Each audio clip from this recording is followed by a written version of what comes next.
All right, Larry Krueger here from the Pig in a Pickle Krug Show with a little 49er video ahead of training camp.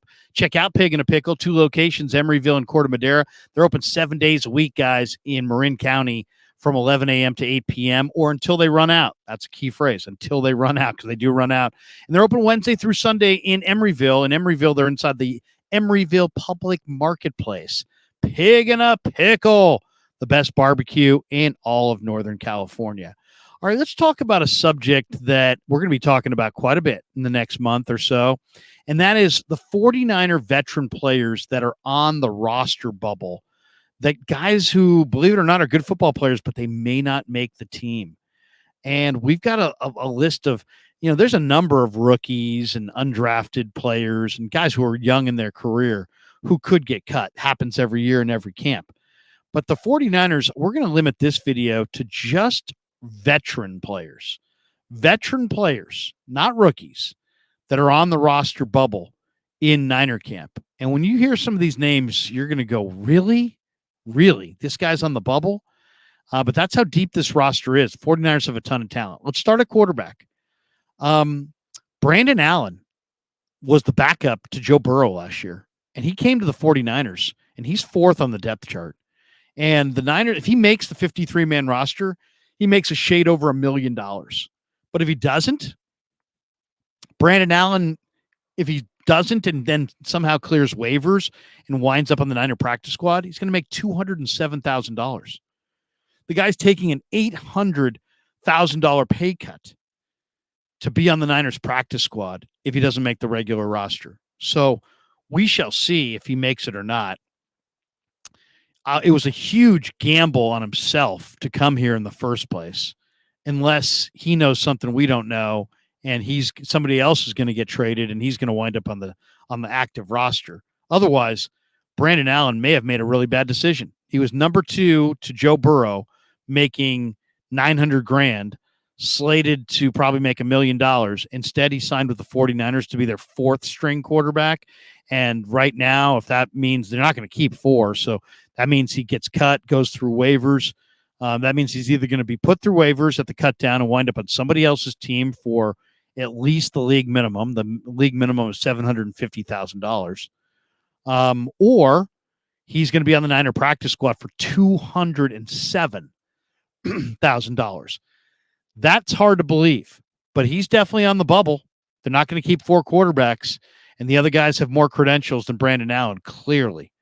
So the first veteran on the bubble at quarterback, Brandon Allen. That's the quarterback room. Now let's jump to the running back room. The Niners are loaded at running back. They got a ton of backs. Christian McCaffrey's their number 1, but you still have Elijah Mitchell, and Elijah Mitchell is a favorite of this in this organization. 6th-round pick, runs between the tackles, really effective. Then there's Jordan Mason, who's 235 pounds and fast. What a find he was. Tremendous talent. He's going nowhere. And then there's a couple undrafted rookie running backs that have talent. Ronald Awatt out of UTEP can really catch the ball. Great athlete. Kalen Laburn, who played at Florida State, was a 5-star and then transferred to Marshall. I carried the ball 300 times last year for the Thundering Herd. I mean, he's a really solid running back who's done nothing but produce. So, I mean, you got basically 5 backs, and you probably not, and not to mention Juszczyk, you're probably only going to keep 5 total, including Juszczyk. So we haven't even mentioned Ty Davis Price. He was the 49ers' 3rd-round pick last year out of LSU, and he is a major talent. He's got good speed. He's 220, 225 pounds. He even looked faster in the offseason than he did last year in the regular season. There's a lot of talent there. There's a lot to like with TDP. But guess what? He's definitely on the bubble. And, something's going to have to break right for him to make this roster. He's going to be challenged for his roster spot by guys above him on the chart and beneath him on the chart. It's a loaded running back room. So there's always injuries, and things can change. But Ty Davis Price, it's go time for him. And I think if you don't think the Niners would cut a 3rd-round pick, look up the name Trey Sermon. They did that last year. They cut the previous year's 3rd-round pick in camp or after camp. And they could do the exact same thing to Ty Davis Price. So he absolutely is on the roster bubble. All right, let's jump to the wide receiver room. The Niners added Ronnie Bell and Tay Martin's in year 2. They brought back Willie Snead, and you already have Debo, and you already have Ayuk. You got Ray McLeod. Danny Gray's your vertical threat. A lot of people think that Danny Gray is the veteran wide receiver on the bubble. I see it as Juwan Jennings. Ronnie Bell and Tay Martin are possession receivers with great hands. That's what Juwan Jennings is. Jennings is a free agent at the end of the year. With what they're paying Debo and Ayuk and the cap challenges that the Niners have, I think it's very unlikely that Juwan Jennings is a Niner after this year. But he's respected around the league.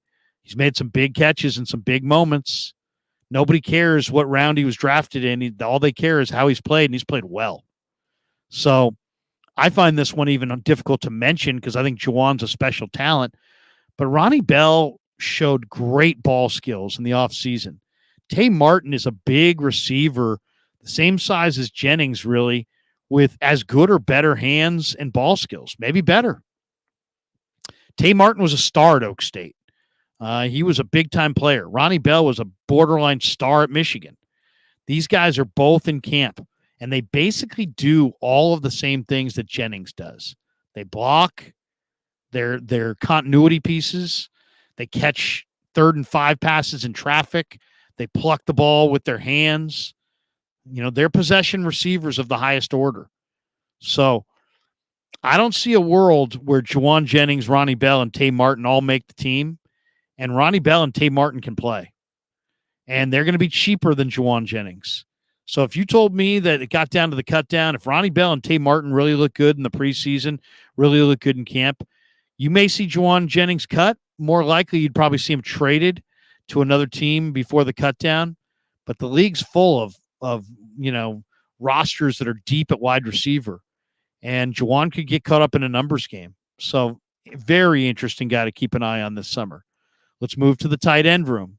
The Niners drafted Braden Willis, and they drafted Cam Latu, and they already have George Kittle. Charlie Warner's a strong inline blocker. Ross Dwelly has been a Niner for a number of years now, and he's been a guy who's been used on special teams. He's a good receiver, almost like a jumbo wide receiver. But Braden Willis is now here, and I think it's very possible that Ross Dwelly winds up getting cut on the final cut down. Let's jump to the offensive line. Matt Pryor has played 60 games in the NFL. He's had 24 starts in his NFL career. And the Niners definitely could use a third tackle. We don't know who that third tackle is going to be. Is it going to be Jalen Moore? Is it going to be Nick Sikel? Is it going to be Matt Pryor? Leroy Watson? Alfredo Gutierrez? Matt Pryor was brought in as a free agent from the Colts, and a lot of people feel like he's going to be the guy who gets that third tackle spot. But you know what? To me, he didn't look like he was in great shape in the offseason. And if Leroy Watson continues to improve and Jalen Moore continues to ascend, those guys will be cheaper and probably better options. So Pryor, even though he's a veteran and he's been around the block a little bit, he could wind up getting cut at the cutdown.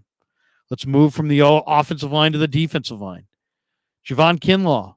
This is year 3 for Kinlaw, and it's year 3 or 4. I think year 4, actually. And, Kinlaw has had knee problems. He's had a hard time staying on the field. They're really deep at defensive tackle. Niners have other options here. Kevin Givens is a backup here. Kalia Davis is an ascending player. T.Y. McGill, Marlon Davidson, Spencer Wagee. They've got a lot of interesting players. Then I also read an article the other day that said that Dallas may cut Neville Gallimore at the end of their cut down because of Mozzie Smith in Dallas. Well, you know what? Neville Gallimore is a pretty good pass rusher as an interior guy. So Kinlaw, it's do or die time for Javon. And he can make the team and be a major player on it. Or he could get cut, or he could be traded. But he is most definitely on the bubble. And how he plays this summer will determine his fate. And all the options are available. Let's move to the linebacker room. It's a really loaded linebacker room, and the Niners drafted 2 really attractive young linebackers in D. Winters out of TCU and Jalen Graham out of Purdue. Then you got Marcelino McCrary Ball coming back, and you got Greenlaw and Fred Warner starting. So you got 3 special teams linebackers: Orrin Burks, Demetrius Flanagan-Fowles, and Curtis Robinson. And Burks is probably the best of them. Robinson's probably the cheapest. Flanagan-Fowles is neither the cheapest nor the best. And he's also a very coveted player because he is what the NFL is looking for right now. Undersized linebacker who can play from scrimmage and play special teams. Would not be surprised if Flanagan-Fowles wind up on the cut down at the final cut to 53. And that's a really good football player. So they may be able to trade him if there's an injury around the league. But it's a numbers game. And Flanagan-Fowles, I think, is going to wind up losing that numbers game unless there are injuries. Let's go to the secondary. 2 guys that I think are really interesting that I think most people assumed a few months ago would be on this football team are both in the crosshairs of being on that bubble and being cut. One's Ambry Thomas. Ambry Thomas started 5 games as a rookie. He regressed last year and barely played at all. And yet he's only 24, still has good size and speed, hasn't really been hurt. The league's dying for corners in a passing league. Ambry Thomas, if he doesn't make this football team, and now you got Deshaun Jameson, you got Samuel Womack, you get some really good corners. I think the Niners are about 6 deep on the corner in front of Ambry. I think Ambry might right now would be their 7th best corner. I think they may keep 6, but if there's not an injury, Ambry Thomas could be on the cut down. He could be on the bubble. Let's go to a safety / corner / nickel, and that's Miles Hartsfield. Steve Wilkes brought him from Carolina, and Wilkes loves him. And when I asked Wilkes about him, he said, hey, when you're trying to introduce your program, you want a couple guys who are kind of your allies who know it, and, you feel comfortable about them and what they contribute. And that's what he described when he described Hartsfield. But it doesn't mean he's going to make the team because it's going to be a really, really tight roster squeeze. And Gibson, Gibson and Afonga are your starters. Jair Brown and George Odom are your backups. You also have a couple young players who can really cover in Avery Young and Taylor Hawkins, outstanding coverage safeties. And you also have Quantrez Knight, who's another player, kind of a jack of all trades.